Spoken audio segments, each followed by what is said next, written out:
I think it's 9:16. We can get started. Like I say, welcome everybody. Class 175, if my count is correct, in our ongoing series on the Siddur. We'll almost finish the Shemona Esrei today. We'll see. Maybe we will.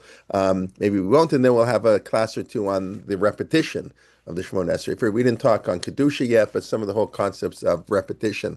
It is a pleasure to be back in Toronto after, like I said, a 6-week hiatus, 3 weeks in New York.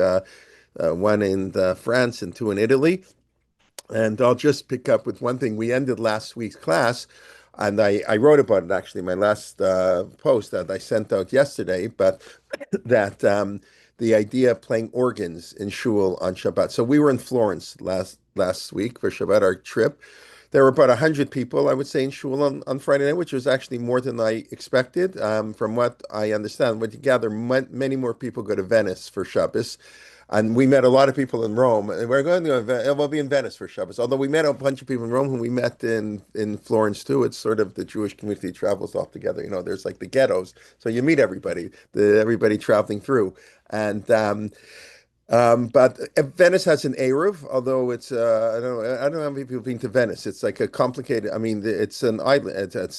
Who's been to Venice? Just out of curiosity, anybody been to Venice? I mean, it's like 4,000 islands or whatever it is, all connected by bridges, hundreds of islands. There's like no cars. It's the whole thing is water, and there's buildings in between the water.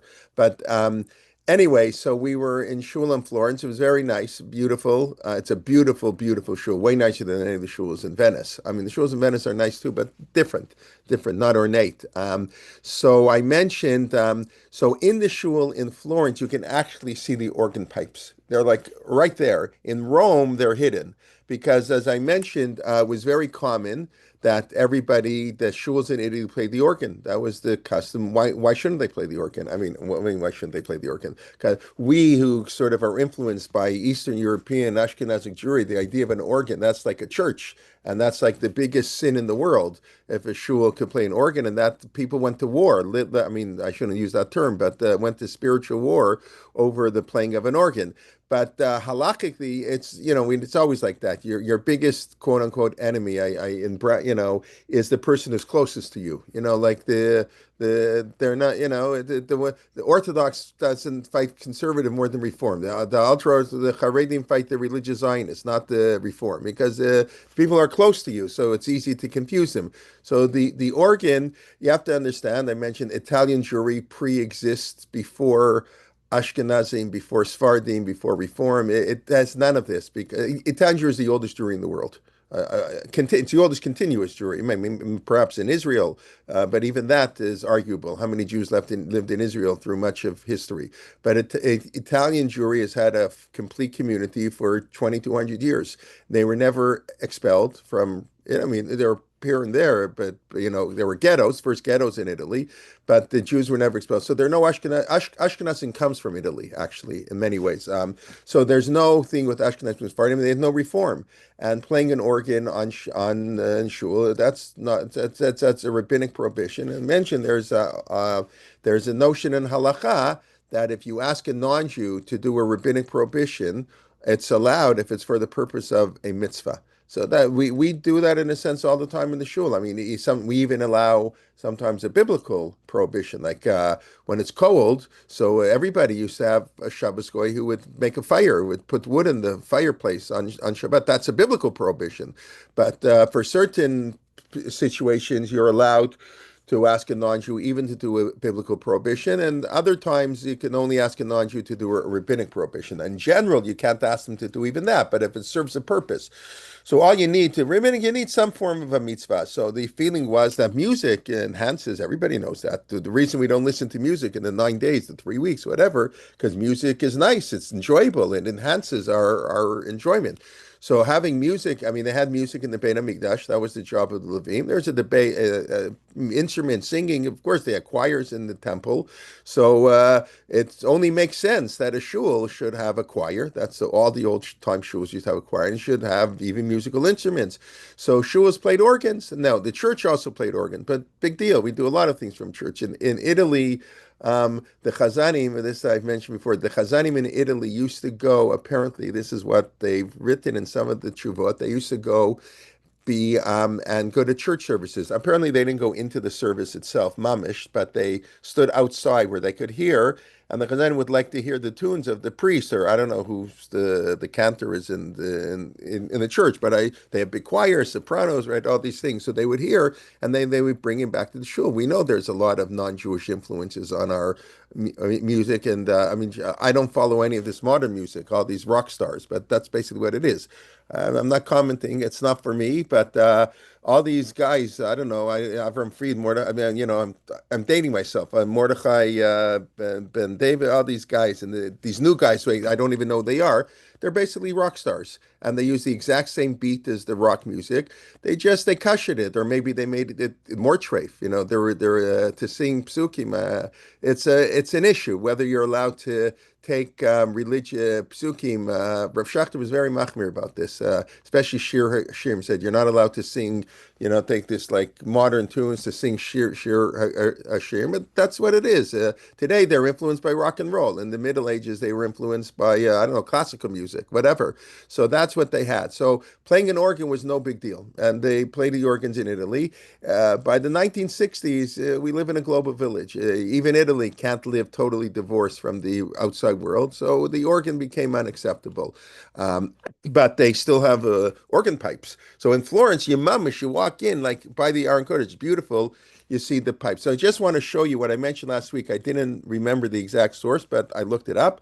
So I'll just share with you the source right now, what it says in the Shulchan Aruch. And like I say, try this one at the next when you make a simcha and see what happens and see if they fight, if they throw you out of the shul or not. But I'm just quoting what it says in the Shulchan Aruch. So any complaints, take it up with Rav Yosef Karo and Rav Moshe Isserlis. Okay, Dvarim Asurim b'Shabbat mishum hashmat kol. Things that are prohibited on Shabbos because of making noise. There is you're not allowed to hashmat. You're not allowed to instrument. You're not.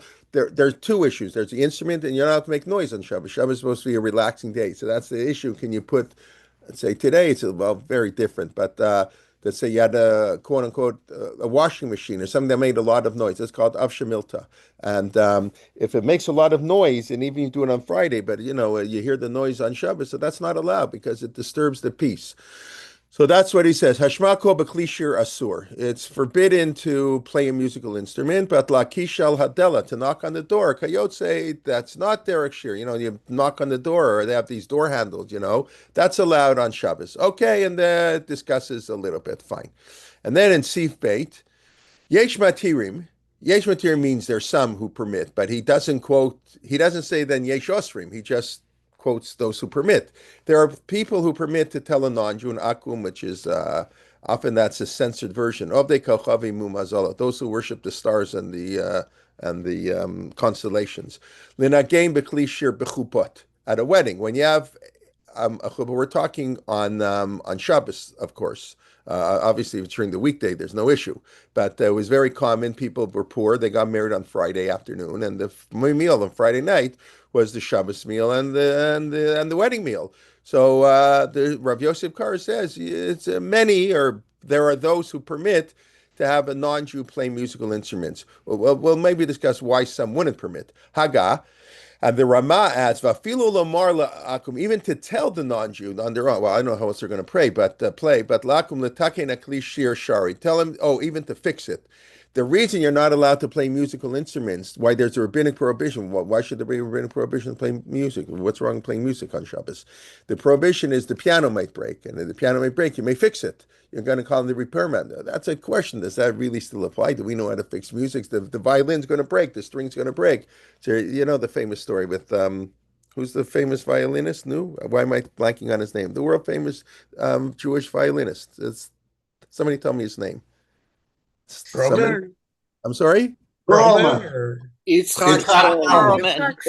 Itzhak Perlmutter, is that his name? Perlman. Perlman, right. Perlman, yeah. So And there's a Isaac story Stern. once he was playing at a concert, and one of the strings, there are only four strings on a violin, right? Broke.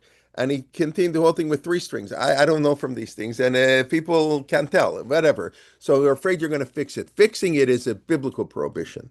So the Rama adds, not only can you tell the non-Jew to do the rabbinic prohibition of playing music, you can even, some say, you can even tell him to fix it. Mishum kvod chatan v'kala. This are just like heat. I mean, it's not just like, but the same way that we allow heat on Shabbos, a non-Jew to do a biblical prohibition for the honor of the chatan kala, the wedding. No music at the wedding. That's what kind of a wedding is that? So, so for their honor, even a biblical prohibition is allowed. Of a balav hachi, normally you wouldn't be allowed to do that. Umiya bisman hazeh nagula hakel. And he says, in our time, we are lenient about it. There was a person, I don't know, it appears that the custom in Krakow in the 16th century was they used to have bands playing at weddings on Friday night. So this is like wild. And like I say, try this in your shul next time and see what the rabbi says. I don't know, ask your rabbi. So presumably, I mean, I imagine the real reason they don't allow it is because of the reform, and unfortunately, I think it's unfortunate, but this is what happens. So one of the tragedies of the reform movement is many of the reform innovations might have been accepted, might have happened if the reform hadn't introduced them, right? Everybody knows that. It's who does it, right? The Lieberman Ksuva. It's not that the Ksuva is no good. It's just it was introduced by someone teaching at JTS, so it became no good. That's a common problem. So once the Reform do it, then the Orthodox can't do it. It has nothing to do with halacha anymore. But anyway, but the reason probably some don't allow it is because the prohibition of music is not necessarily 100% the prohibition on playing. It's the people who listen to the music also. Hashmat kol. In other words, they're afraid I'm going to fix the musical. In other words, the guy's playing the violin and then it breaks. So me in the audience, I happen to be a violin mechanic, whatever they call it. So I'm going to go fix the violin. So that's a problem on me. It's not the problem of the person playing it. So it's not that when I tell a non-Jew, it's the same thing kind of as if I'm doing myself. That's probably the reason some people don't allow it, but halachically. But the bottom line is it's very clear in the Shulchan Aruch, and we see this was done in shuls in Italy all the time. They played music on Shabbos as long as it's a non-Jew. They don't have a Jew. I was told we were told that even though they don't play the organ on Shabbos, of course, they do play it when during the week. They will play it at a wedding. This our tour guide told us that they play during the week, and it's interesting. The rabbi told us they have a two or three. They tend to have a few Canadian weddings every year. They usually from Montreal know this new thing, destination wedding. So you take your 50 good friends and you fly to somewhere, who knows where, the Greek islands, and you make a wedding. Our tour guide in Greece, who's a chazan, he knows the old Greek tradition. That's another tradition that's lost. So he's a tradition guy. So he does weddings. He says these destination weddings. People, I mean, usually it's non-observant people, and they make the wedding. They pay him a fortune of money to do the wedding and whatever. So, but the rabbi told us they have a few weddings a year in the shul, generally from Montreal. And he didn't say, but they play the organ at the wedding. When the Orthodox rabbis, prohibited playing organs, they didn't make a distinction during the week or on Shabbos. Obviously, that's a technical issue on Shabbos. The issue was the church used the organ. We can't copy the church. The reformers are doing it. So you're not allowed to play the organ even on a Wednesday night wedding. And today, I don't know. Is anybody? I don't know. Last time I heard an organ. Does anybody play an organ today? Anybody? Today, I don't know why. I mean, does anybody know in churches what they do? I haven't been to a church really ever recently, But does anybody know if the common churches on a Sunday really play the organ? I have no idea. And okay, yes, Morris is yes. I'm not going to get it. We want to get back here to what we're doing, but since it does connect to the Siddur, yes, Italy was composed of at least now it's composed of 20 states until 1861. It was various states. That's why Minhagim in Rome and Florence and Venice are all different because there wasn't one country, and Italy became one country only in 1861 when they took away from the Pope, and in Rome only in 1870. So Rome only became part of Italy in 1870. So the minhagim are different. But I can tell you the organ was played in Rome and in Italy. I don't know if it was played in Milan. That's where, but I assume it was played throughout Italy, right? I think we much different. Yeah, there were different minhagim. The siddur is different in Rome than in Florence. Did I mention last week about the siddur in Milan? Did I mention that siddur last week? I guess not. If I did, nobody remembers. So I'll just say very interesting. I passed it on to Marty Luxion, that in Milan, I was reading the introduction to the Siddur. There's a letter from Rabbi Lau, Yisrael Meir Lau, the former chief rabbi, and he says how wonderful that they put out, they've worked hard on to get the authentic Italian tradition. They put out this new Siddur, whatever it was, and this is one in Milan. And it was worked on by the great, it's the original, Nusach was worked on by the great Gedolim of Italy, first and foremost by Shin Dalit Lutzato, Shlomo David Lutzato. So Shadal. So I sent that off to Marty Luxion right away because Marty Luxion, who's going to be one of our speakers on Tisha B'Av, gave a series on Shadal. He, of course, is the world expert on Rashbam. He's very into, he loves Shadal, I know, and all these biblical commentaries. And Shadal is a little controversial. Maybe he's a lot controversial. He was a little, he's from it. He was a little bit of a lot of bit of maskil and all kinds of interesting things in his commentary. And he said the story once that he was learning at Merkaz Arav and he was reading Shadal and people came to him. This is inappropriate in the Beis Medrash. And he went to Tzvi Yehuda, Cook to Rosh Yeshiva, says, okay, can I read Shadal? He says, he's not a great fan of Shadal, but it's okay, you can read it. So I sent him I took a picture, it was on Sunday, on Shivas Tammuz. I took a picture of the Siddur and I sent it to him where Rabbi Lau, Yisrael Meir Lau, is calling Shadal one of the Gedolim in Italy. It's just very interesting. But the Siddur in Rome doesn't have that letter because they follow Minhag Roma. It's very similar. And okay, I wrote about it a little bit. They don't say Aleinu, or they only say the first paragraph of Aleinu, which is very interesting. Italy, they only say all in the shuls we were all in. I was in three different cities, and that I davened in the main shul. Sometimes we had our own minyan, but in Rome, Milan. Venice, we made our own meaning. We daven in Chabad in Venice, okay? And they don't say the second paragraph of Aleinu. They only say the first paragraph, Aleinu. And Aleinu doesn't end in Emar Vayashem L'melech HaKol, which is the second paragraph. They always end Aleinu with Shema Yisrael Hashem Elokeinu Hashem Echad. That's how Aleinu ends.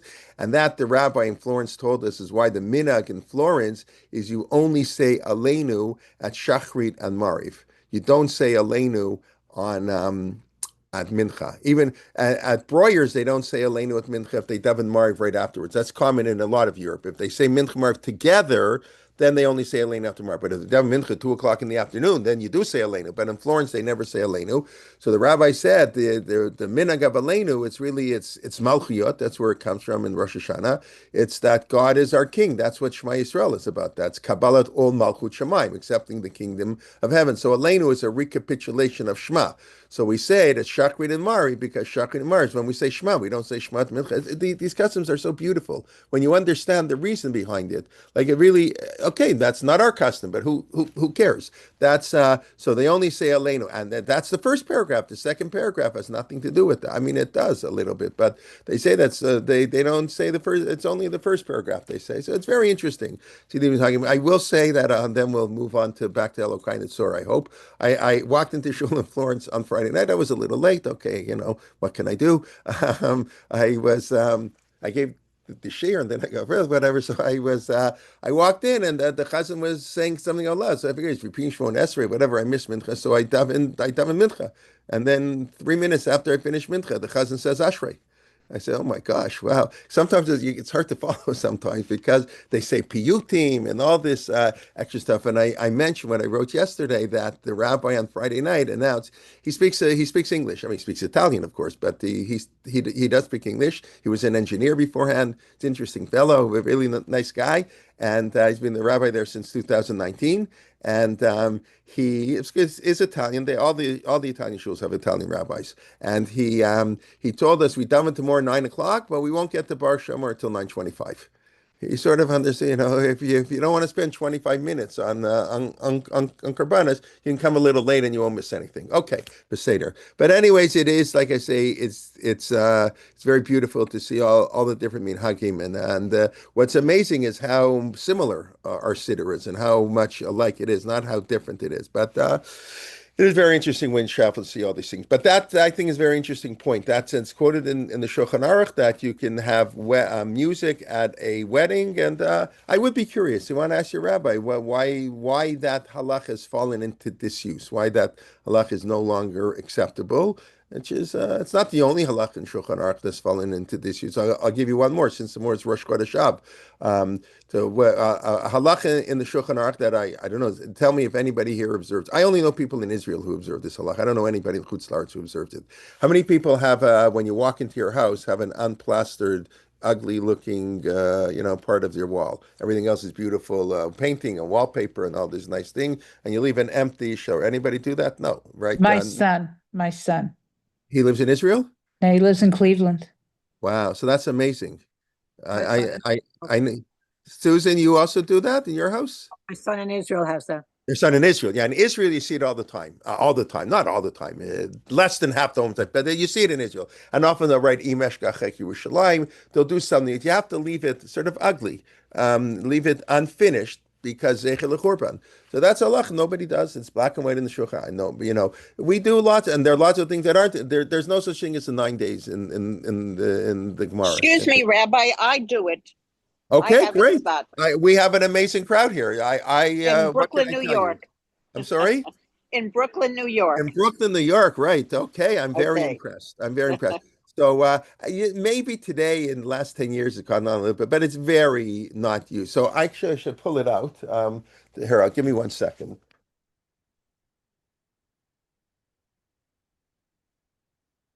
This is a book that is sadly out of print, I believe. I don't know if anybody's ever read it.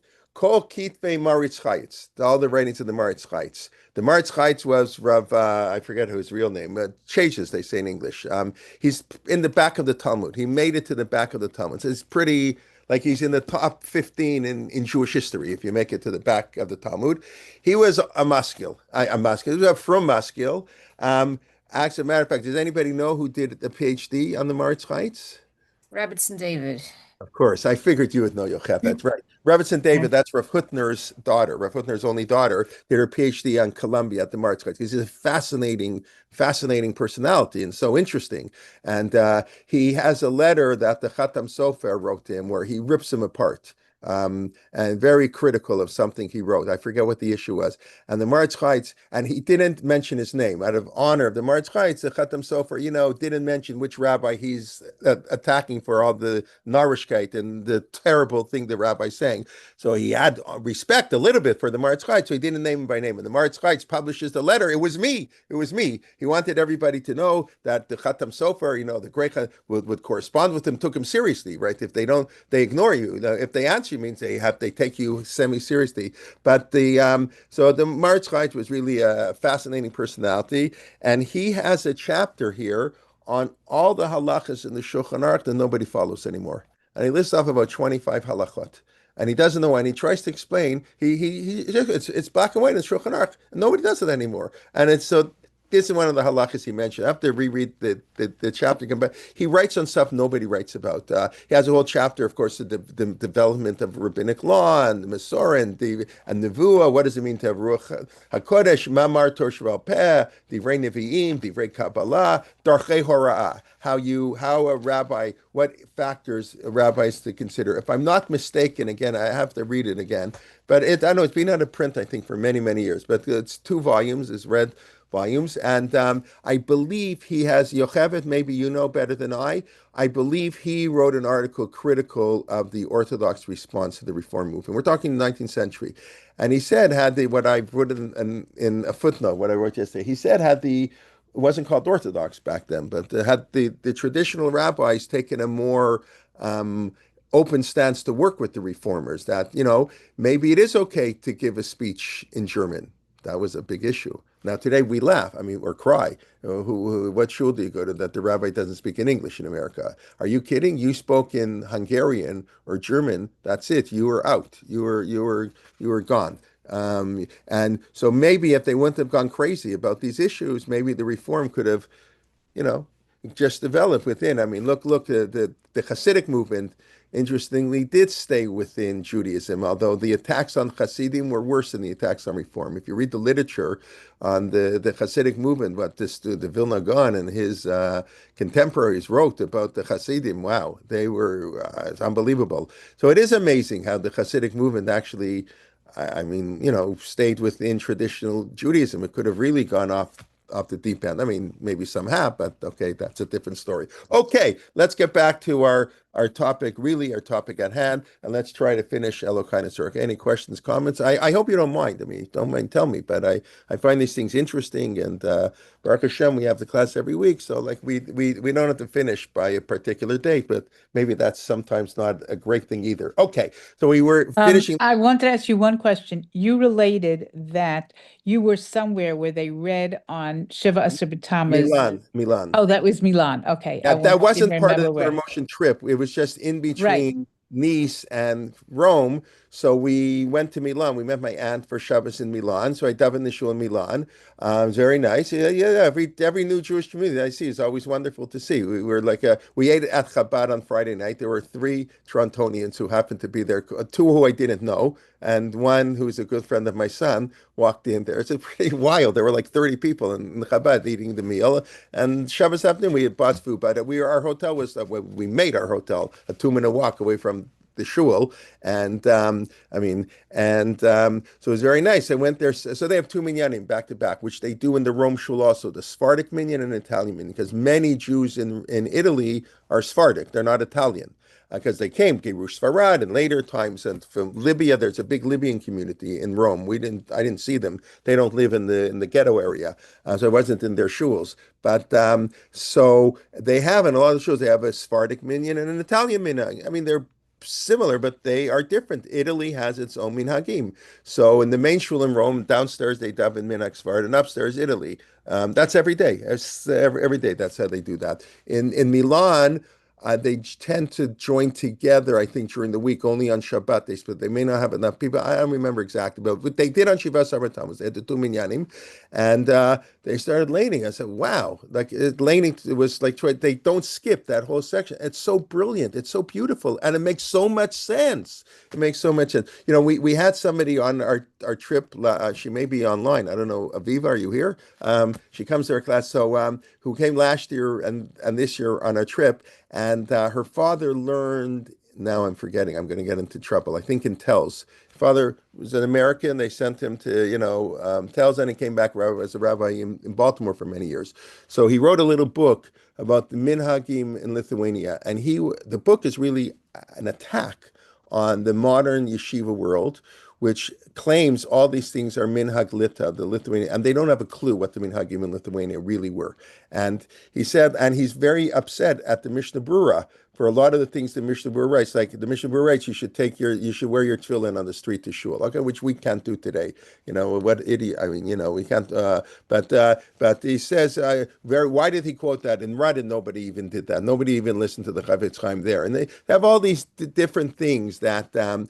He says, I was in Lithuania before the war. I know what the minhagim were. The war, rupture and reconstruction, we lost a lot of our traditions, and they made them up. They went back to, this must have been the minhag. Well, it's not true. That wasn't the minhag. So a lot of the things are very new and wrong. And I think in Italy, a lot of places, they preserve their minhagim much better than us Ashkenazim here in America.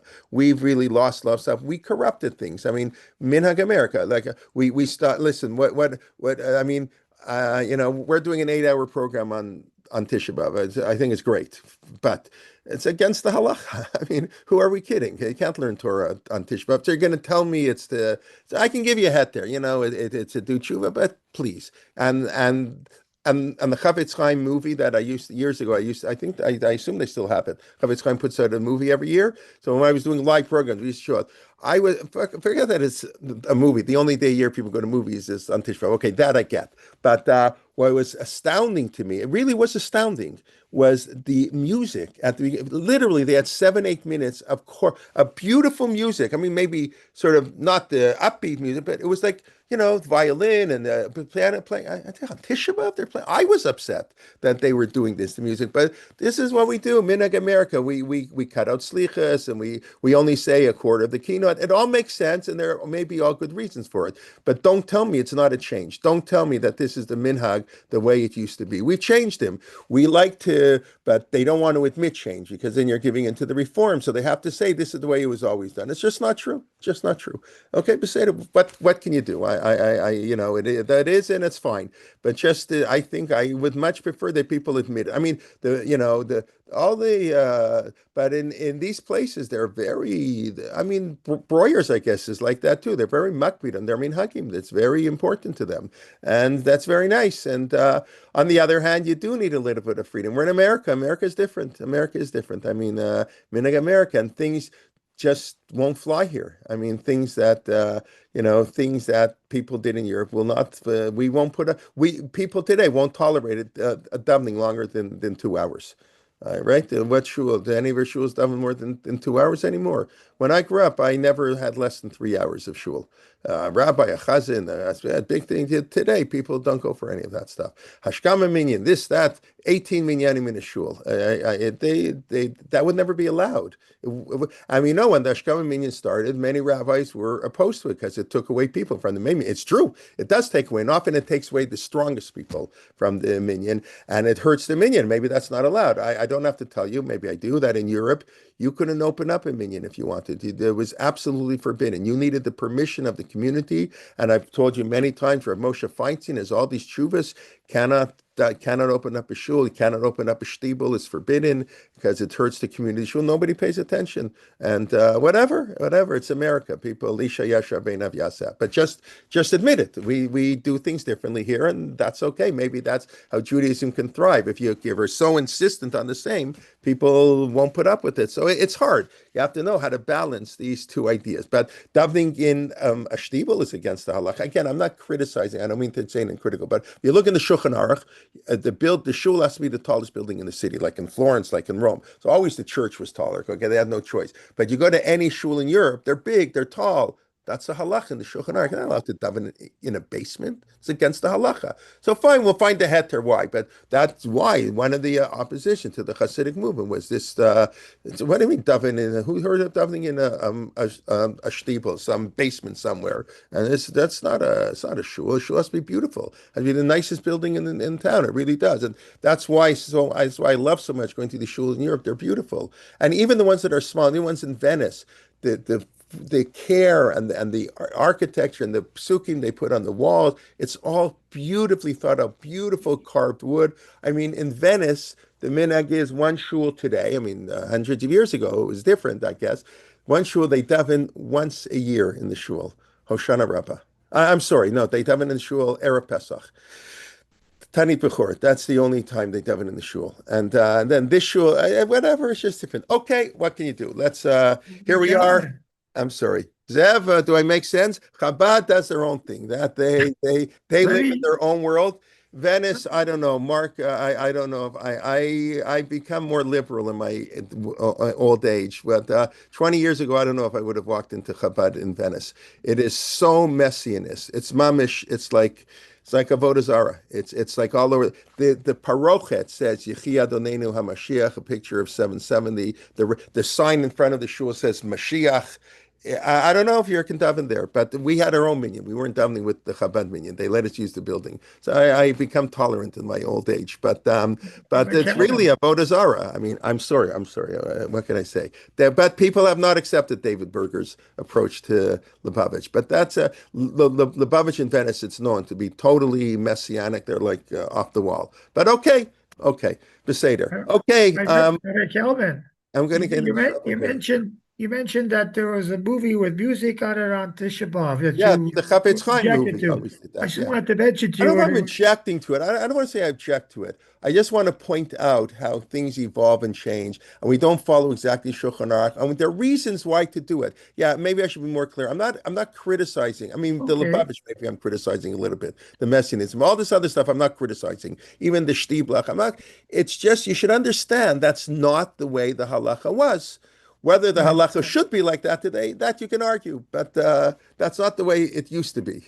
That's all I was saying. Well, I wanted to tell you that when I was a camper in Camp Gan Yisrael in the 60s in the Laurentians, on Tisha B'Av afternoon, we had the camper counselor's baseball game.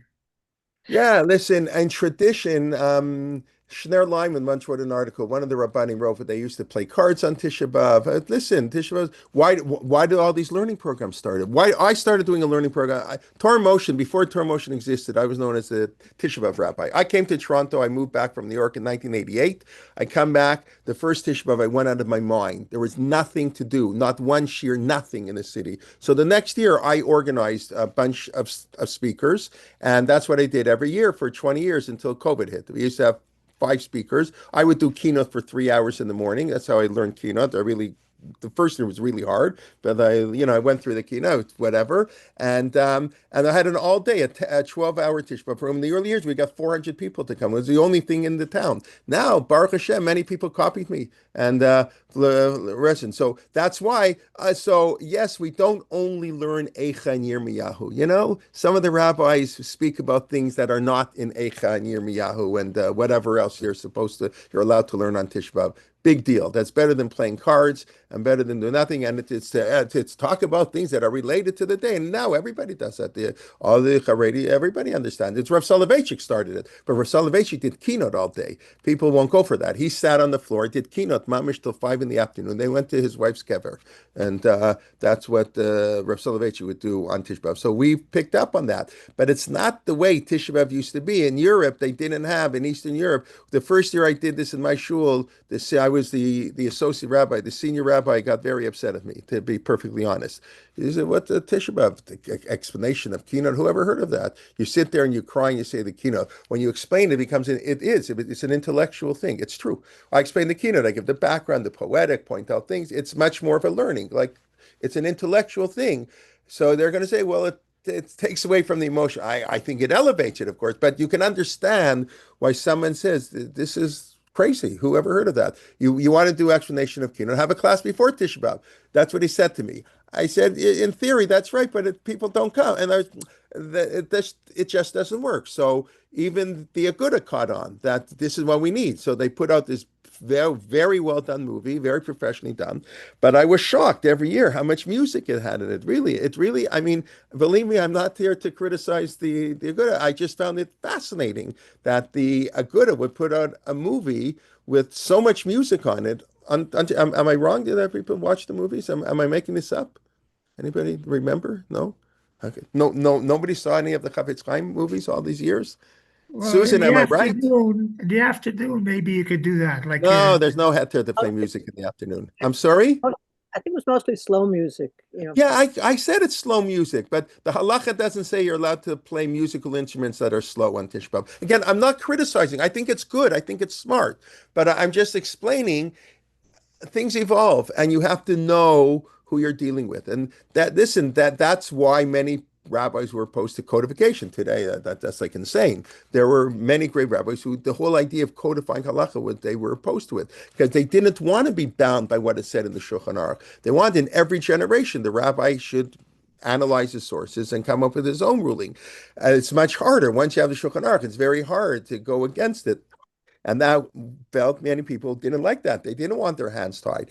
But in certain things, that's what the Maritzchai, all these people are pointing out, the community has sort of voted with our feet that we're not going to follow the halacha and we're going to reinterpret whatever explanation you want to give. They're going to reinterpret, reapply, redo. Okay, it's 9:54. We got to do a little bit of Elokai Netzor. Otherwise, I don't, I can't earn my salary. But whatever. Okay. All right. Let's. I don't get paid for this class, but I mean, I don't get whatever. Okay. Okay. All right, so we were talking about Petach Libi B'Tortecha. Open your heart. That we spoke last week, and the Leiftar and Rav Elazar ben Arach, Leiftar, his heart got hardened. Instead of HaChodesh Hazel Lachem, he said Acheresh Hayalibam. His heart was deaf. A very beautiful and sharp critical listen of the rabbis. Okay, so let's pick up. This is in the middle of Elokai Netzor. Whoever thinks bad upon me, should God, you should annul their thoughts. V'kalkel machshavotam, and destroy kalkel their atzatam, their advice. What they tell others, like Bilam, Balak, and Bilam, giving advice to one another, right? The kalkel machshavotam, and break their thoughts. So let's discuss just right off the bat, who are our enemies? Is this an internal enemy? Are we talking about other Jews, right? We're talking here Lashon, right? Lamikla, we sort of erase this. Those who curse us, are these people who are our Jewish neighbors and we don't get along with in our business, competitors and all that kind of stuff? Or are they Hamas and Iran? Are they the enemies of the Jewish people? Is there any way we can? What are we praying for in Elokai Netzor? Or do you want to argue? Interestingly enough, Elokai Netzor, of course, is not repeated by the Chazan. Why doesn't the Chazan say Elokai Netzor when he repeats the Shemon Esrei? It's a very simple reason, but The personal prayer. Personal prayer. Personal it's in singular and it's personal. right. But we put it in the Siddur. In other words, it was established afterwards. In other words, but once we say it every day, why shouldn't the Chazan say it also? Everything we say is personal in the Shemona Esrei. I mean, everything's personal. We say it in third person, but we say this also like that. So why? No, it's No, true. this is It was first initially person. added It's as an not addition. communal. Singular.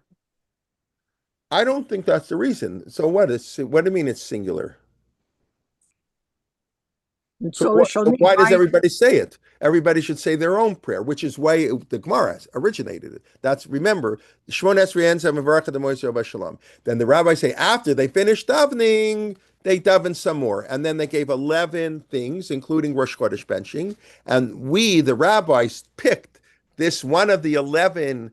We went through it very briefly, and we didn't go through all of them. We went through some of them. With some we say on Yom Kippur, some we don't say at all. And then the rabbi said, okay, everybody's going to say Elokai Netzor, just like they say everybody's going to say these 18 blessings. Originally, Shmon Esrei, there was no Shmon Esrei. The Rambam writes, you prayed what you wanted. Then the rabbis established that we're going to say 18 brachot. So now the rabbis established we're going to say Elokai Netzor. So once the rabbis established Elokai Netzor, why not repeat it in the Shmon Esrei? In other words, you're right, it's an addition. So I think that's I don't know if it's singular, I think it's an addition. In other words, the Gemara is very clear, it's not part of the Shmon Esrei. But perhaps, I would have said, but it wouldn't work, that when we say it as individuals, we're saying it against our, individual people who argue with us, who think bad about us. And we say it as a community, we say it against our communal enemies.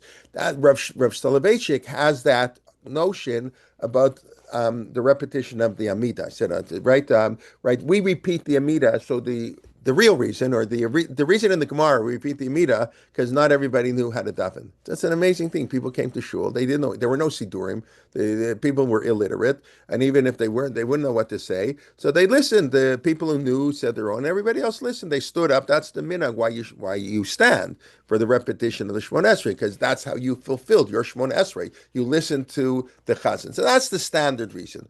Rav Soloveitchik, based on extra word in the Rambam, Rav Soloveitchik developed this idea that there's tefillah bitzibur and tefillah hatzibur. Tefillah bitzibur means I daven with a minyan. So we know the reason we daven with a minyan is not so we can say Baruch Hu. I've said that, I haven't said it for a long time, but not so we can say Baruch Hu. That's not why we daven with a minyan. I mean, that's a nice bonus, but that's not why. We daven with a minyan because the tefillah of a minyan is heard better. That's all over our sources. A minyan has much more power than an individual. God judges Klal Yisrael totally different than an individual. We're nobodies. Klal Yisrael is amazing. That we've still hold to a 4,000-year-old tradition. Despite Holocaust pogrom, we still keep mitzvah. We're an amazing, amazing people. Individually, we're a bunch of sinners and lowlifes, and we talk lashon hara, and we cheat, and we do all these terrible things. So, okay, we do good things too, but we have a lot of negative things. But as a community, we're amazing. We do negative things in the community too. I don't know if we'll get there in today's year. But so that's tefillah bitzibur. We daven with a minyan, and that applies. I've said 100 times equally to men and women. There's no distinction. I know it's not how they teach in Beis Yaakov or whatever, but if you can bring me one source that shows there's any distinction between the power of prayer for a man or woman, there's zero. You want to say there are heterim. You don't daven with minyan. I mentioned Rav Lichtenstein when he had little kids. Sometimes he didn't go to minyan in the morning. Sometimes he did carpool and not his wife, or he had to change the diapers. Okay, so you have something more important than davening with the minyan, but it's not a man-woman thing. Whether Minyan chiyuv for a man and not for a woman? I'm sorry? Isn't davening with minyan a chiyuv for a man and not for a woman? No, according to most poskim, we had the same thing on. According to most poskim, there's no obligation to daven with the minyan. To realize it's not like Kriyas Megillah. It's a hitur. It's an enhancement. You should, but it's not like you have to, like you're not. You don't fulfill your obligation. And the Gemara makes zero distinctions in tefillah between the men. I mean, there may be some who disagree, but the standard understanding, as I've learned it and understand it and we taught, is yes, studying with me is wonderful. It's very important. It's great, but it's not an actual obligation. Just like Kriyat HaTorah is not an obligation on the individual. Kriyat HaTorah is again, Rav Chaim Brisker disagrees on that. That's a famous story, but generally it's assumed there's no obligation for you to hear Kriyat HaTorah. There's an obligation for the tzibur to read Torah. It's nice if you go to hear it. Absolutely, you should go. It's very important. In other words, if you miss a minyan, you have to try to cure Kriyas Torah in the afternoon. So most people assume no. That Rav Soloveitch would always often travel from Boston to New York. Sometimes he'd miss minyan. So he'd daven early in the morning to catch a plane. So it's Monday morning. He gets a plane. No, so he missed Kriyas Torah. So does he have to arrange at Mincha to do Kriyas Torah? So we assume no. You ever see? So I think Rav Chaim Brisker was, but everybody assumes not. It's an obligation on the community to read the Torah. If you're not there when the community reads, that you missed that. Okay. So it's very beautiful to daven with the minyan, but there's an obligation for the community to make a minyan, but there's no obligation for you to be part of that minyan. That's why women and men is the same thing. The advantage of a minyan applies whether you're part of the minyan or not is not relevant. It's your davening it's a different davening when we daven as a tzibur. People, and listen, the Mishnah in Brachot is very clear. I'm not going to show the source now. I can next week if you want. We've showed in the past. Nashim are chayav in tefillah. The Mishnah says they're patur in Kriyat Shema. Fascinatingly enough, we discussed that in Kriyat Shema, right? That's amazing. That is not an exception. Women don't have to say Shema. It's the mitzvah to say Shesman Grama. They have to accept that there's one God, the concept of Shema. But the mitzvah to say Shema, they don't have to do. They do, but they do have to daven. Tefillah, women are obligated. It's in the same Mishnah. Tefillah, Birkat Hamazon, and Mezuzah, I think, the Mishnah, if I'm not mistaken, the three examples, men and women. So women have an obligation to daven equally to men. Now you're going to tell me, okay, so women, that was a big problem because throughout the Middle Ages, women didn't daven so much. And the poskim struggle with this. Why? So the Magen Avraham has this wild idea that when the women get up in the morning, they say Moda Ani, that's good enough for davening. But everybody knows that's, pardon my expression, everybody knows that's a joke. It's a limud zchut, we try to find some excuse why people, so probably they were ignorant. Most women were ignorant. Most men were ignorant, and whatever. But theoretically, the obligation daven. So Mariv, you can debate. That's because Mariv was only a minhag, so maybe the woman didn't accept that minhag. But Shachrit and Mincha, for sure, women are obligated. Now, the Torah obligation is once a day, so that's what some women do. They'll daven once a day because I'm following the Rambam once a day. But the rabbinic obligation is to daven for a woman at least twice a day. Whatever. But there's no reason a woman should go to a minyan. A single girl living on the west side, why shouldn't she go to a minyan in the morning? And there are. In the modern Orthodox world, this is the serious modern Orthodox girls who are single all go to minyan. And Friday night, they for sure all go to minyan. And that's because they should. Why shouldn't they go daven with a minyan? It doesn't matter if you're a man or a woman. So that's tefillah bitzibur. Then Rav Soloveitchik developed this notion of Tfilat Hatzibur, the davening of the congregation. That's kind of what we're saying now. It's not there's the Tfilah of the Tzibur is different than the Tfilah of the Yachid. There's a special obligation. There's nothing to do with ignorance and it's just new a newer, higher level of Tfilah. And that's what the Chazar Hashatz is not only Tfilah Bitzi, where it's Tfilah Hatzi, where it's the Tfilah of the congregation. The congregation prevents Tzibur, and the congregation is different things. Rav Soloveitchik, probably most famously, or the one I can think of off the top of my head, to demonstrate the difference between Tfilat HaYachid and Tfilat Hatzibur, not Tfilat Bitzibur with the minyan, but Tfilat of the minyan. So that's in Rosh Hashanah, that's on Yom Kippur, where we say Al Chet. So Rav Soloveitchik, where do we say Al Chet on Yom Kippur? Av Rosh Chodesh. I know everybody thinks Rosh Chodesh Elul. You got to start doing Rosh Chodesh Av. You got to start doing tshuva because Rosh Chodesh Av, it's the 9 days. It's very Sinat Chinam, all these other things. So it's get us ready for Elul. Then we get a few week break, have Tu B'Av. We can have a lot of fun, summer vacation, and then we got to get serious again. Rosh Chodesh Elul. No. But why? Where do we say Al Chet on Yom Kippur? The first 4. No, we say it after Elokai. We say it after Hamavarachat the Moishe Shalom. I think before Elokai Netzor, because we say it after you say it after davening. Where do we say it in Chazar Hashatz in the middle? Yeah, why? Before Shomei Tfilah, right? Why? In the middle, why? So Rav Soloveitchik explains that's the difference in Tfilat HaYachid and Tfilat HaTzibur. An individual, we're going to ask God to forgive us. We're sinners. We're lowlifes. We do all the chutzpah. Who are you to ask God for forgiveness? So we finished davening. Oh God, I forgot to say one thing. I forgot. Can you please forgive us this sin, that sin, this sin? Hashamnu, bagadnu, gazalnu. Oh my God. But we're meek. We have no. Who are we to petition God? That's tfilat hayachid. Tfilat hatzibur. The Jewish people. We don't ask God for forgiveness. As Rav Soloveitchik says, we demand God forgive us. God, you made a covenant with the Jewish people. We people are amazing. The Jewish people are amazing. So we put it right in the middle and we demand God forgive us and we sing, yeah, Shamnu. That's a happy tune. That's not a sad tune. Baganu, yeah, because we're excited. God's going to forgive us because we're part of Klal Yisrael. So that's Tfilat Hatzibur. It's such a beautiful idea. Again, it's the economy. Obviously, we are the same person, right? We're the same person when we're davening Tfilat HaYachid and Tfilat Hatzibur, but we're not davening as a when we say the silent Shemon Esrei, we're davening as a Yachid. So we ask God to forgive us, Yachid, but then we daven as a Tzibur, Klal Yisrael. God totally forgets. I'll say one thing actually that I could save it for next week, but I might as well say it now, right? Why Moshe, Rav Soloveitchik explains why Moshe prayer was listened for Cheda Egel and why it wasn't listened to for him to go to the land of Israel. And the Reb basically explains, I had it in my notes here, but I didn't think I would get there. Right? The idea is that Vayachal Moshe Pnei Hashem Elohav for Cheda Egel, that was tefillah for the community. Moshe wasn't davening for anybody. He was davening for God to have a relationship with the community. God listened to. That's Moshe. Moshe, you want to go to Israel? Who are you? Who are you? Right? But that's basically what God says. Moshe, no, sorry. And remember I quoted the famous Midrash, not famous Midrash, the Midrash Nechama Leibowitz quotes that no one would have heard of had Nechama Leibowitz not quoted it, that the reason Moshe couldn't go to the land of Israel, the Midrash portrays, this Midrash always does that, it's not literal, of course, that the argument, God gave this argument, Moshe gave this response. Moshe gave an argument, God gave a response, back and forth, until finally God said, who gave you permission to kill the Egyptian? And Moshe had no answer.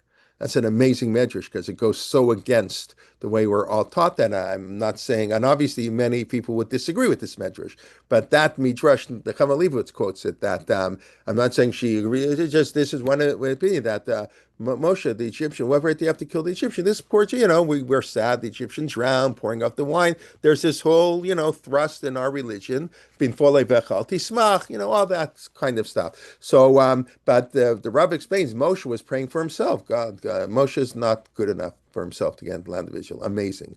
But I'm sorry, Rabbi Kelman. The Rav also adds that Moshe blames the Jewish people for not davening for him to go into Eretz Yisrael. So that kind of ties in. I don't remember that, but thank you. Yeah, because that's why it says beglalchem. No, so right, Moshe and Dvarim says I couldn't go in because of you. That's I don't know because they didn't pray. Is that how the Rav? That's how the Rav says it. I'm not Okay, saying you have to agree okay, with him, but that's what he fine. Yeah, yeah, says. So it no, kind no, of good, ties great. into this idea. Had the Yeah, no, Jews 100, prayed on very good. behalf, But then again, it's this idea tfilat hayachid and tfilat hatzibur, and that's why tfilat bitzibur is important because you get tfilat bitzibur elevates a lot, but then you have this added thing. I mean, this is like Rav Soloveitchik makes up. He like kiyum mitzvah. That's why he was such a machadesh. That's why he's so brilliant insight. They're sort of hidden within tradition. We spoke on the trip, when Mark spoke about it. We always speak about this, the famous story, the Rav would give a 3 hour shiur on the Rambam and beautiful. And somebody went over to the Rav and Rabbi Adler actually quotes it, Aaron Adler in his book, Stemming the Conversation with the Rav, says, do you really think that's what the Rambam meant? And of course, the Rav's answer was, it doesn't matter. It doesn't matter. And this is a very important idea. How far do we carry this? In other words, people when Rav Chaim, a lot of people are critical of Rav Chaim. Rav Chaim, it's insights Rambam. He says it's very nice. It's a beautiful idea of Rav Chaim Soloveitchik. It's not a view of the Rambam. The Rav Chaim puts it into the Rambam, and the question is now. This idea is very modern. This is modern literary analysis. It doesn't matter if Shakespeare. We're just in Venice. So Mark gave a whole talk on the Merchant of Venice. Why it may not be anti-Semitic, whatever, and and it may actually be a critique of anti-Semitism. All right, Seder. It doesn't matter what Shakespeare intended. If you can interpret Shakespeare in a way, an author doesn't know. That's the question. Does author intent matter? So that's what Rav Chaim and Rav Soloveitchik are saying. It doesn't matter. If I can read something into the Rambam and it makes sense, it doesn't matter that the Rambam didn't mean it. That's why Mark first started speaking about we were in Lunel, on the way to Lunel. Lunel, the moon, the Balamor, right? So the rabbis of Lunel wrote a letter to the Rambam. Can you explain to us these passages? We don't understand what you mean. So the Rambam wrote a whole letter explaining it. The letter was, I think, it was only discovered recently, or I don't know, maybe Rav Chaim hadn't heard of it. I don't remember exactly. Rav Chaim Soloveitchik had a whole different interpretation of the Rambam. So when they told him, or he found out about the Rambam's letter, he said, "I don't agree with the Rambam's letter." In other words, he didn't like it. the Rambam is explaining this what I mean. And the Rambam and Rav Chaim saying, no, the Rambam means this. And the Rambam saying, no, I mean that.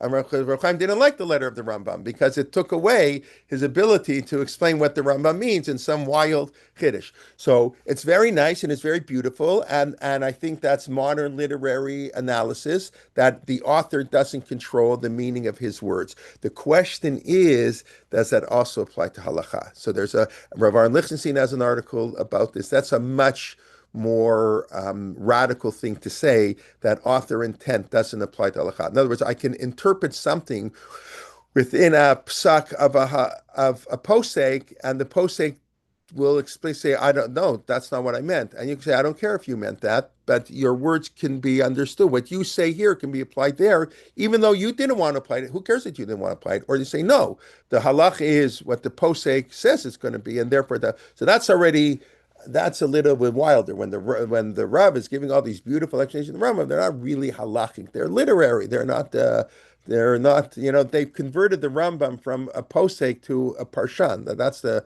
sort of irony, right? The Rambam wrote his book, so there'd be no arguments, no interpretation. This is the bottom line, what to do. And the whole brisker approach to the Rambam is the Rambam's a commentary on the Gemara. It's not to be used for halachic purposes. It's used for analysis. That's like they just twisted the Rambam 180 degrees. Okay, so that's a fascinating question. Does it matter what the word? And we do this all the time in the Siddur. I'm not claiming all the things I say are what the sages meant, but the words could mean this. And if it could mean this, and it means that's beautiful. That's how literature. That's how how it stays relevant, because we give new interpretations, right? We only say the Chumash, right? So that would okay. God, obviously, that's a whole different thing. But right when the Torah writes things and Rashi and the Ramban have a debate, that's the Torah did it in a way on purpose. So Rashi and the Rambam could have a debate. In other words, God wants us to understand the Torah in different ways. So that's an important idea. So anyways,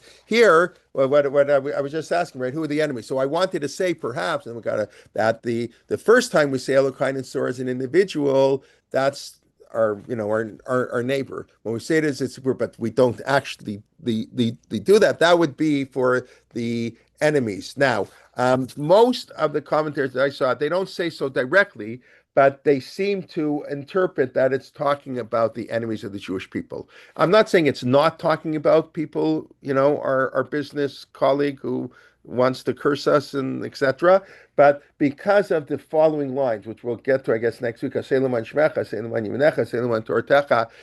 a much more national flavor. Do this for your sake, God. In other words, there's like an attack on God. There's an attack on the Torah. Do it for your sake. So that lends itself much more that we're talking that God should prevent the enemies of the Jewish people. Although I will say the alai ra'ah makes it very individual. Like people who think on me bad, I don't think of Iran so much. I think Iran thinks bad of the Jewish people. But alai ra'ah is, the guy who's upset at me for something. So whatever, I think both things are important and both things are true. But that's what we're praying for. That anybody who has negative thoughts, quickly, meheira, hafer is like totally annul. Like this week's parsha, hafarat nedarim, to annul. Then that's called to me mefer another hafer tatam v'kalkel and destroy their thoughts. Okay, it's something. Let's just do a quick review. And then we can any questions perhaps. All right, so we spent just a few minutes on the minhagim in Italy, talking about playing of the musical instruments and what the Shulchan Aruch says. And you can ask a non-Jew, and of course, to play musical instruments on Shabbos. The Ramah says you can even have the non-Jew fix the musical instruments, which would be a biblical prohibition because for a chatan and kala, he didn't say it for davening in shul. By the way, I do want to point out when they're using the organ in shul, the Shulchan Aruch is not talking about shul. He's talking at a wedding. So you can understand it's not the exact same, but this is but the idea is why you can extend it easily to a shul. It's not hard to extend it to a shul. It's var mitzvah. So for kabbai, it makes it even more. It's for God's honor, whatever. And we spoke about slightly, there are different minhagim by the way, they didn't say Kabbalah Shabbos, the beginning of Kabbalah Shabbos, they didn't talk about Aleinu is very different, and the way they say everything out loud, and it's very nice that they're different minhagim and they keep it, but minhagim change. People today, we change Tisha B'Av, and that's a good thing. That actually is, I believe it's, otherwise I wouldn't be running the program, but I believe it is a very good thing. Things have to change, but you need both. You need the communities that are very, but you have to know that's why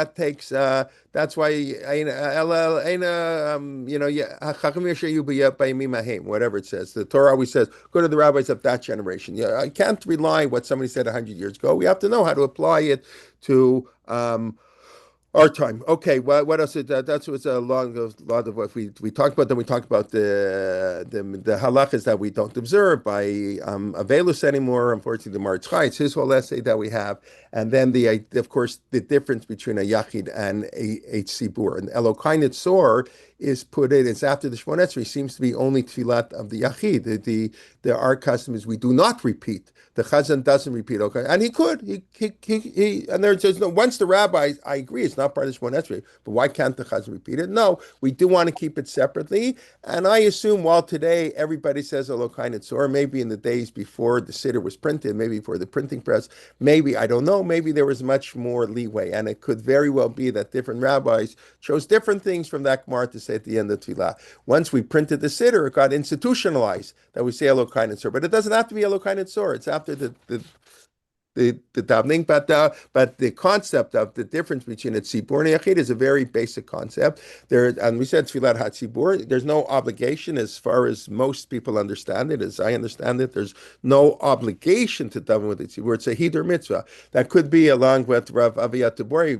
He didn't really mention this aspect, but that's how Rav Moshe Feinstein understands it. There's no obligation to live in the land of Israel. It's a nice thing to do. It's meritorious. It's better. It's good. But you're not actually obligated, which is how, that was what Mark was saying. I spoke last night at the Parsha, that the majority of the poskim say, because otherwise it is very difficult to understand why most of the Gdolim don't make Aliyah.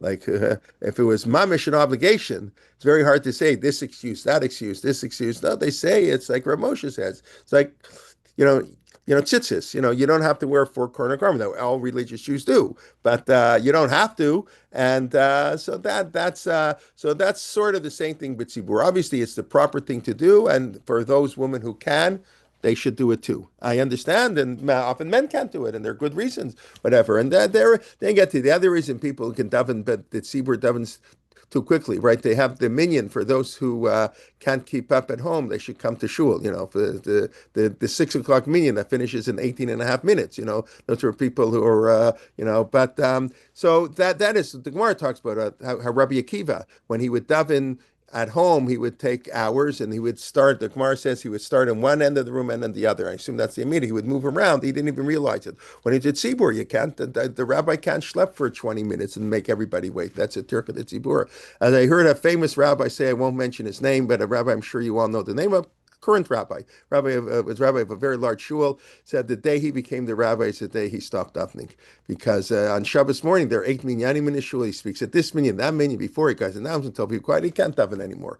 And then he knows he can't say the Shemon Esrei so long because they'll get upset. All right, so he has an excuse. You're doing a rabbi, you're working going. So Taka, you don't daven. When you go on vacation, you'll daven better. I mean, it sounds funny, but I know exactly what he means. When you're conducting the services and all 6 minyanim, it's hard to daven. But anyway, so that's it. Okay. Somebody's asking. Rabbi, Yes. a bit Hebrew correction. Lehatir velehafer, it's not the same. Lehatir is to make asur mutar. Lehafer is what Hashem did to Iran. Hafer is like it didn't happen. Hafarat nidarim. Now we have in halacha, there's hatarat nidarim and hafarat nidarim. I'm not holding by nidarim. One is when the father, of the daughter or the husband to the wife, and one is just you go to the chachamim. That's not in the Torah. The Torah has, and we'll read it tomorrow, that the father, that's the husband, can be maternal. This idea that you can go to a Beit Din to do Hatarat Nedarim that we do like Erev Rosh Hashanah, that's nowhere in the Torah. That's just made up. As the Mishnah says, Heter Nedarim, I love this expression, Heter Nedarim Porchim Ba'avir. You know that expression? The Mishnah says it's so beautiful. Hilchot Shabbos is kisar kaharim hatluya b'sa'ara. Shehem mikra muat v'halachat harbe. Hilchot Shabbos is like a mountain held up by a hair. Because there's so many halachas in Shabbos, and the Torah tells us almost nothing about Shabbos. It says keep Shabbos. Doesn't tell us how. Doesn't tell us any of the 39 malachot except to light a fire. So it's kahararim hatluyim bisar, like mountains being held up by a hair. Such a beautiful expression. But the Mishnah says heter nadarim porkim bavir. That is nothing. Heter nadarim is floating in the air. The rabbis kind of made it. There's no basis for it, but we have heter nadarim. And then hakdushat, hagdashat, meilot, arayat. They list off like 6 things, like sexual sins and korbanot. That's that the Torah tells us over and over. How much about korbanot? A whole book, 50 million times. The whole thing. We know everything is in the Torah. Gufei Torah. That's the essence of Torah. It's a beautiful Mishnah. An amazing Mishnah in Chagiga, how the rabbis put it. So we developed this heter and darim, but it's sort of, we don't have so much of a basis. And that's kind of what we're talking about now. We do a lot of things in Jewish law. The basis is like, whatever.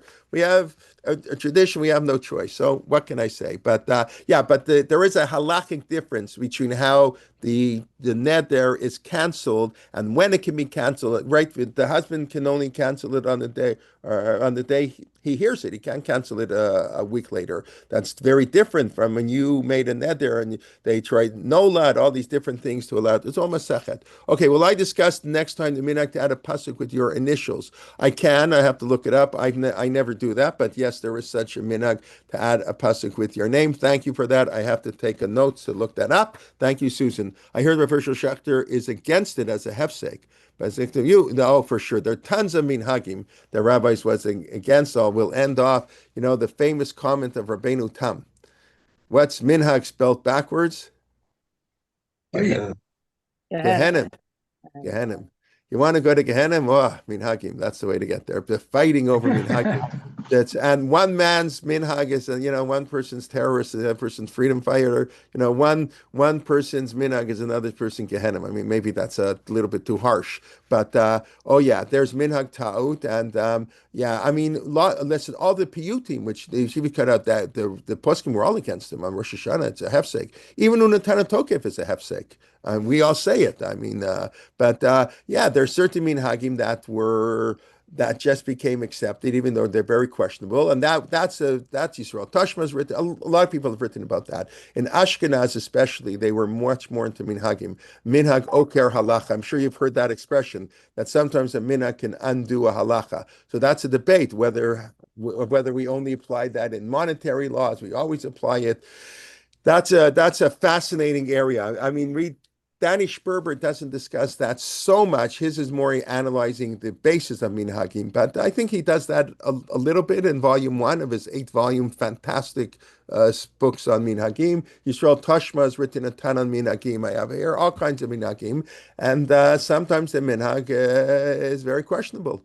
And sometimes the rabbis will therefore, but sometimes they'll justify the minhag, and sometimes they won't, because the minhag expresses the inner soul of people. That's why people take minhagim much more seriously than Torah law. We all know that. Then my family minhag, they got very excited. No, the Torah law, you're not allowed to do this. A big deal. Like, okay, fine. But a minhag, wow, people go very, because a minhag, that's what my father did. Wow, my grandfather, my great grandmother, these are my great grandmother lit the Shabbos candles. I'm not going to change that. But so that's always a question. Generally, the halachic authorities were opposed to many of the minhagim that developed in shuls. And we were discussing just yesterday and just Wednesday in Venice that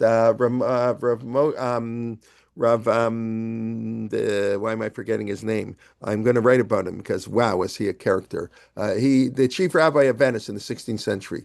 I'm Medeno, Leon Modena. So he was the one. He writes an autobiography. He writes how he was addicted to gambling. One of his faults. He writes about it. It's terrible. He's addicted to gambling. What can he do? But he was on the painting. He was he was a chief rabbi of Venice, and so he has a tshuva where it allows the repetition of words. You can so you repeat words in davening. We all grew up like that, Chadesh, we all in Hallel tomorrow. We all repeat words. I mean, I don't know. Maybe we don't all. Maybe some don't. In yeshiva sheminians, they won't do that. So that was something the poskim very much didn't like, and there were some who justified it.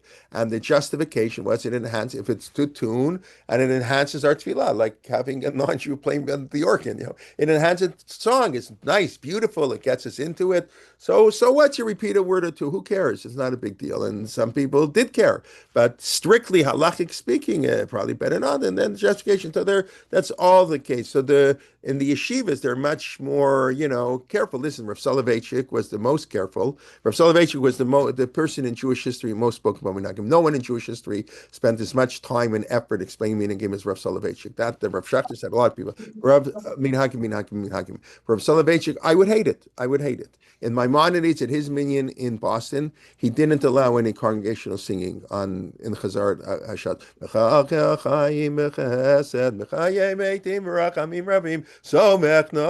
You can't sing that, because if you sing that, the chazan's not saying. The chazan has to say word for word, and you have to listen. It's chazar and hashad, and presumably you can say how the chazan can repeat it afterwards. I don't know. I assume the Rav didn't allow that either. That's a hefsek. Well, wait a minute, just stop for 5 minutes while the congregation sings. So I would hate that davening. I would hate it. But that's what Rav Soloveitchik did. But Klal Yisrael doesn't do like that. I don't know. It's hard to know. But the Klal Yisrael that I'm part of doesn't do that. But okay. So everybody, you follow your own minhag, and you follow the shuls, and that's why Elu. Everybody wanted to say something? Enough of my, ranting and raving and whatever. But no, it is fascinating. The minhag is a tremendous topic, and lots of debate and lots of, back and forth on it. Okay. Wish everybody a Shabbat Shalom. If you haven't signed up for the Tisha B'Av program, please do so now. And also, of course, on Wednesday, Eric Grossman, he's fascinating. I don't know if you've heard him. He's spoken a couple of times for us in the past from Montreal, Prince, the head of school at Akiva in Montreal. And he's giving a 4-part series on wisdom in the Torah. You can take a look. It's sort of a precursor to Kohelet. But anyways, okay, everybody, Shabbat Shalom. Let's hear good news. Let's hope Misha Nichnazav. says Mamatim B'Simcha, but let's hope that the Chodesh Av will be turned into a happy holiday, a happy time like Adar, and we should have, like the Navi Zechariah says, we'll get there next week, please God, that the fast of the 4th and the 5th and the 7th and the 10th should turn into days of fast, of celebration. Let's Amen. hope this beam. Hey, Rabbi Amenu. Okay, everybody. Amen. Have a great Shabbos. Shabbat Be shalom. well. Shabbat shalom. Thank you. Shabbat shalom. Thank you. Shabbat shalom. Bye-bye.